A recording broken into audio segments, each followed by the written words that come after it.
26 aujourd'hui, dans le mois de Sivan. C'est vrai qu'ils ont annoncé une journée très très chaude.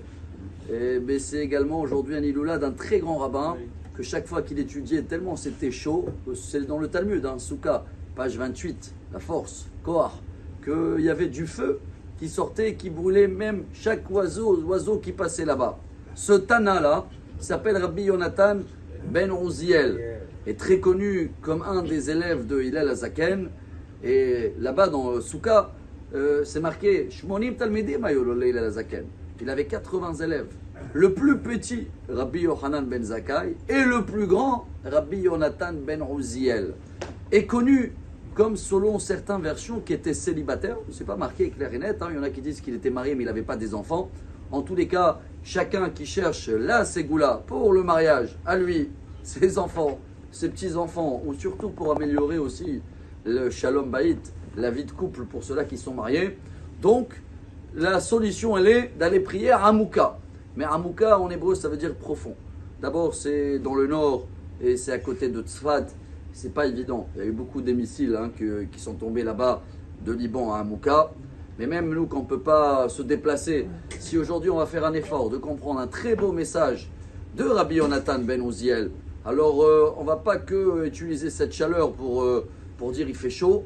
On va comprendre que la force de la Torah et surtout la force de Shalom Bayit Rabotai, c'est de savoir éteindre tous les feux de Mahloket. Dans la paracha de cette semaine, Korach, un des noms, un des traductions de noms, c'est quoi Korach en hébreu? Kireach, rasé. Vous savez bien que quand Lévi, il devait se raser tous les cheveux, quand il est rentré à la maison avec le crâne rasé, Korach, sa femme elle a regardé, elle a dit c'est quoi ça? Et c'est de là où ça a commencé que sa femme, elle s'est moquée de lui. Et à la fin, c'est le Midrash qui dit, la femme de Korach, elle a piégé et elle a dit quoi? Moshe, il a tout pris pour lui, elle a tout chauffé. Mais voilà le message d'aujourd'hui. Il y avait une femme intelligente. Il dit, Shlomo Amelech, dans Michelet, le roi Salomon, Proverbe, chapitre 14, Chochmat Nashim, Banta Beita, Veivelet Beyada Tarsenu. Il y a une femme Ivelet, c'est la femme qui a tout gâché, c'est la femme de Korach, mais il y a une femme très intelligente. C'est la femme de On Ben Pellet, qu'au début de la paracha, il faisait partie de toute l'histoire de Korach, et il a disparu. Et comment il a disparu? Il raconte le Midrash. Quand il a vu qu'il est arrivé, voilà une femme intelligente, et voilà le message pour nous, de savoir aussi comment c'est important le Shalom Bayit, comment il faut prier tout le temps pour avoir cette sagesse, mesdames, messieurs, et de travailler ce message de Rabbi Yonatan Ben Uziel. Elle a dit à son mari, elle n'a pas dit il faut que tu vas avec Moshe, c'était pas le moment, parce qu'il y avait un moment de révolte, tout le monde était contre Moshe. Mais elle a juste été logique en disant à son mari, mais dis-moi, si Korach il va gagner le concours, tu seras toujours le numéro 2.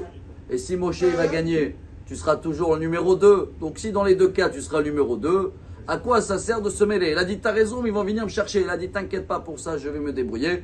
Elle s'est mise devant la porte, elle a enlevé le foulard. Et quand les gens ils sont arrivés, ils ont vu que la femme elle n'avait pas de foulard, ils n'ont même pas rentré dans la maison. Et il a évité toute la paracha. Et donc cette femme a sauvé tout son foyer.